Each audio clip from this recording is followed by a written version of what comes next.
सन 2006 में होती है, जहां हम एक कपल को देखते हैं जिसमें हस्बैंड का नाम काइल ब्रायर था और वाइफ का नाम टोरी ब्रायर था।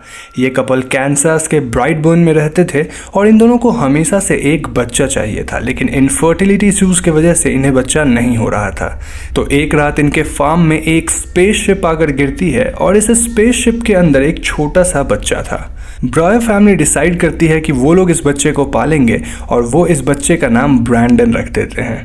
यहाँ से कहानी 12 साल बाद की है, जहाँ ब्रैंडन थोड़ा बड़ा हो चुका है और स्कूल में वो एक काफ़ी ब्राइट स्टूडेंट था।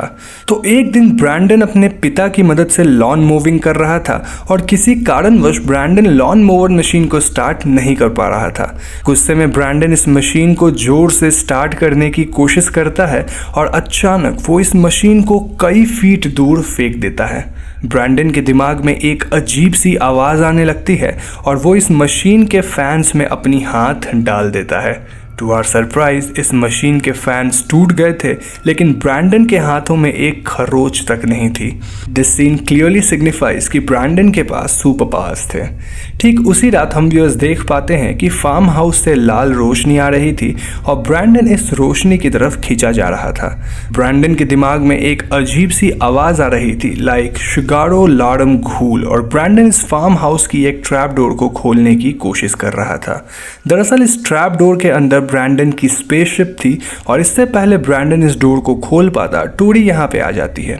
टोरी के आने से ब्रैंडन एकदम से होश में आता है और उसे ये तक याद नहीं था कि वो इस फार्म हाउस में कैसे पहुंचा। इस घटना के बाद ब्रैंडन अपने माता पिता के साथ थोड़ा रूडली बर्ताव कर रहा था। फॉर एग्जाम्पल, ब्रैंडन के बर्थडे पे उसके अंकल नोआ और आंट मेरिल ने उसे एक गन गिफ्ट किया, लेकिन ब्रैंडन के पिता काइल का कहना था कि ब्रैंडन अभी गन चलाने के लिए काफ़ी यंग है। इस बात से गुस्सा होकर ब्रैंडन अपने डैड से बहस करता है और अगले दिन सुबह वो ब्रेकफास्ट टेबल पे रखे फोर्क को भी चबा जाता है। दिस वॉज क्वाइट स्ट्रेंज और काइल इस बात को समझ पा रहे थे कि ब्रैंडन के साथ कुछ तो गड़बड़ ज़रूर है।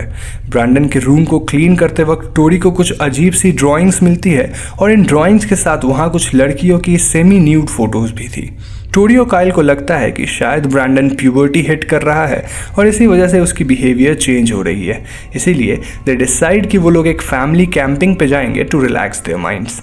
कैंपिंग की रात ब्रैंडन यहाँ से भागकर अपनी क्लासमेट कैटलीन के घर जाता है, जहाँ वो कमरे की खिड़की से कैटलीन को स्टॉक कर रहा था। कैटलीन ब्रैंडन को खिड़की पे देख लेती है और वो जोरों से चिल्लाना शुरू करती है, जिससे डर के ब्रैंडन वहाँ से फौरन भाग जाता है। ब्रैंडन की हरकत अजीब होती जा रही थी क्योंकि नेक्स्ट नाइट वो फार्म के चिकन्स को घूर रहा था और चिकन्स एकदम डर के आवाज़ कर रहे थे।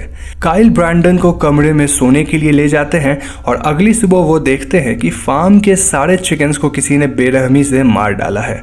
काइल वॉज श्योर कि ये काम ब्रैंडन का ही है, लेकिन टोरी का कहना था कि चिकन्स को किसी भेड़िए ने मारा होगा। उसी दिन स्कूल में ब्रैंडन अपने दोस्त के साथ ट्रस्ट फॉल एक्सरसाइज कर रहा था, जहां कैटलीन उसे नहीं पकड़ती है, जिस वजह से ब्रैंडन जमीन पे गिर जाता है। कैटलीन का कहना था कि ब्रैंडन अजीब है क्योंकि वो उसे रात में स्टॉक कर रहा है और इस बात से गुस्सा होकर ब्रैंडन कैटलीन की हथेली तोड़ देता है। इस घटना के बाद कैटलीन की मॉम एकदम गुस्से में थी और स्कूल के प्रिंसिपल ब्रैंडन को 2 दिन के लिए सस्पेंड कर देते हैं। इसके अलावा ब्रैंडन को एक काउंसलिंग भी अटेंड करनी थी, जो कि उसकी आंट मेरिल ही कंडक्ट कर रही थी।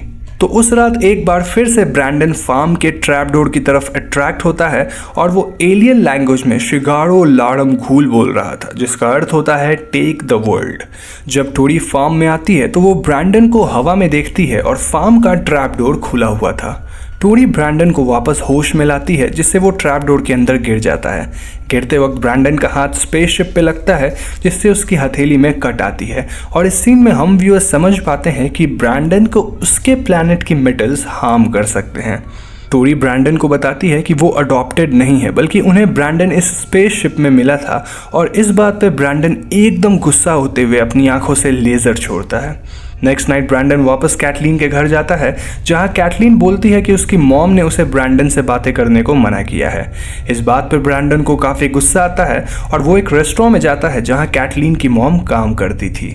ब्रैंडन कैटलीन की मॉम को डरा डरा कर बहुत ही बेरहमी से मार डालता है और ऐसा करते वक्त वो एक अजीब सा मास्क भी पहन लिया था। नेक्स्ट मॉर्निंग ब्रैंडन की काउंसलिंग आंट मेरिल के साथ थी और इस काउंसलिंग में ब्रैंडन अजीब सी बातें बोलता है, जैसे कि ही सुपीरियर टू ह्यूमन रेस इत्यादि। मेरिल बोलती है कि अगर ब्रैंडन अपनी आदतों में सुधार नहीं लाएगा तो उन्हें पुलिस को ब्रैंडन की रिपोर्ट्स देनी होगी।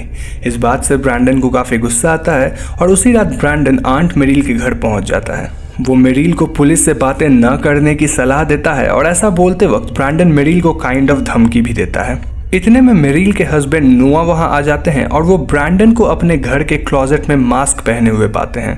नोआ ब्रैंडन का मास्क निकालकर उसे घर ले जाने लगते हैं और ब्रैंडन काइंड ऑफ रेजिस्ट कर रहा था।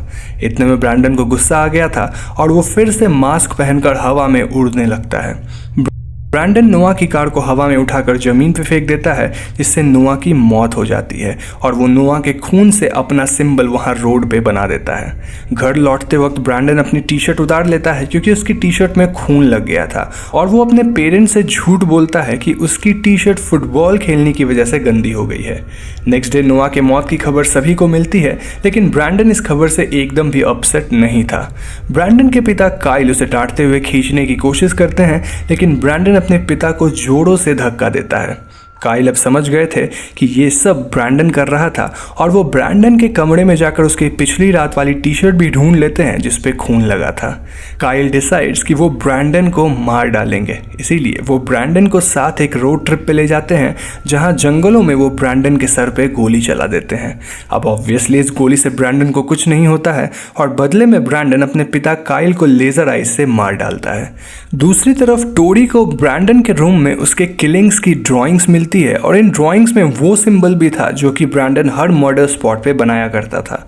अब तो टोरी भी समझ चुकी थी कि ब्रैंडन इज इविल और इससे पहले वो कुछ रिएक्ट करती, ब्रैंडन उड़ते हुए घर वापस आकर टोरी के घर पे अटैक करने लगता है। टोरी किसी तरह पुलिस को कॉल कर पाती है और 2 पुलिस ऑफिसर्स फौरन ही टोरी के घर पे आते हैं। ब्रैंडन इन दोनों ऑफिसर्स को बेरहमी से मार डालता है और अब वो अपनी मॉम टोरी को ढूंढ रहा था।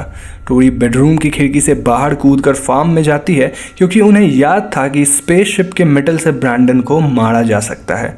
वो फौरन ही स्पेसशिप से एक शार्प मेटल लेके आती है एंड देन वो प्यार से ब्रैंडन को अपने पास बुलाने लगती है। टोरी बोलती है कि शी स्टिल लव्स ब्रैंडन और ब्रैंडन भी इमोशनल होकर अपनी माँ के पास आता है। ब्रैंडन कहता है कि वो अच्छी चीज़ें करना चाहता है और ऐसा बोलकर वो अपनी मॉम को हग करता है। बट टोरी तो ब्रैंडन को मारना चाहती थी और इसीलिए वो स्पेसशिप मेटल से ब्रैंडन को मारने की कोशिश करती है, लेकिन ब्रैंडन टोरी के हाथ को पकड़ लेता है। ब्रैंडन एक बार फिर से गुस्सा हो चुका था और वो अपनी माँ को हवा में काफ़ी ऊपर ले जाके नीचे गिरा देता है, जिससे टोरी की मौत हो जाती है। हवा में ब्रैंडन को एक प्लेन आती दिखती है और ब्रैंडन इस प्लेन को अपने घर पे क्रैश कर देता है, जिससे सभी को ऐसा लगे कि ब्रायर फैमिली की मौत इस प्लेन क्रैश से हुई है।